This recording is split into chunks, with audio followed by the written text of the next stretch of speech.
مساء الخير، مساء الورد عليكم. عاملين ايه؟ يا رب تكونوا بخير. كل سنه وانتم طيبين. يا رب كده ينعاد علينا الايام بالخير يا رب، اللهم امين. علينا وعليكم يا رب، اللهم امين يا رب العالمين. ارحب طبعا بكل المشتركين معايا، منوريني دايما كده يا رب على طول، اللهم امين يا رب العالمين. دي شويه حاجات كنت انا طالباها ولسه جايه لي، لان هعمل مكرونه. كنت عايزه اعمل النوع ده بقالي كتير ما عملتوش. دي حوا، دي 400 جرام، دي ب 15 جنيه، ده 400 جرام. وطبعا الملك بتاعي ده لازم برضو يجيني برضو. وايه تاني؟ وجبت بقى الحاجات من عند مساوي. وجبت دي الفواتير، وجبت ازازه زيت. انا اول مره اجرب النوع ده. هلا انا عندي الكريستال خلص، فانا اول مره هجرب النوع ده، فاللي جربه بقى يقول لي. مش عارفه دي كام جرام، مش عارفه. خليكم معايا اقول لكم سعرها كام. انا طالبه يعني حاجات بسيطه، مش حاجات كتير يعني. اللهم صل على النبي، بسم الله. دي ب 48 جنيه، دي 500 مللي، 48 جنيه. وجبت ايه تاني؟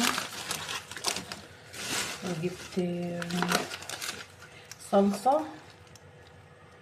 الصلصة دي انا اول مرة برضو ان انا استعملها.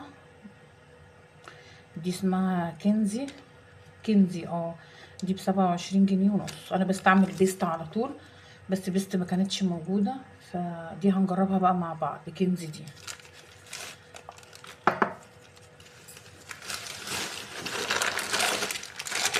كيس كمان اهو.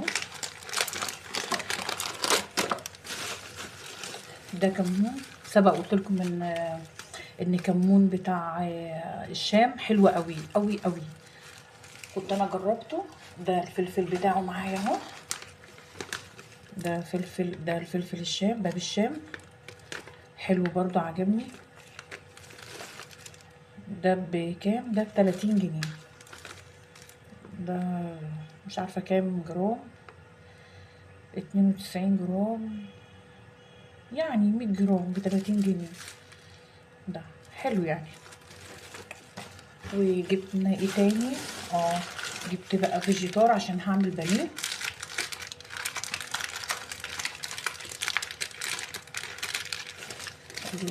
الفيجيتار ده كيس بكام؟ كيس على بتهيالي كده ب6 جنيه، بتهيالي صح، ب6 جنيه. والكمون ب30 زي ما انا قلت. ده كم الكمية؟ 92، يعني 100 جرام صح كده. دي أكلة النهاردة. دي ايه أكلة النهاردة؟ وطبعا البانيه. نشيل بقى الحاجة دي كده.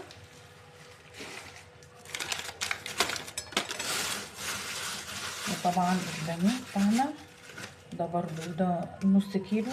مش عارفة البانيه عندكم بكام؟ ده ب180 جنيه الكيلو عندي. ده كيلو وده نص. دي ايه أكلة النهاردة. دي كده ايه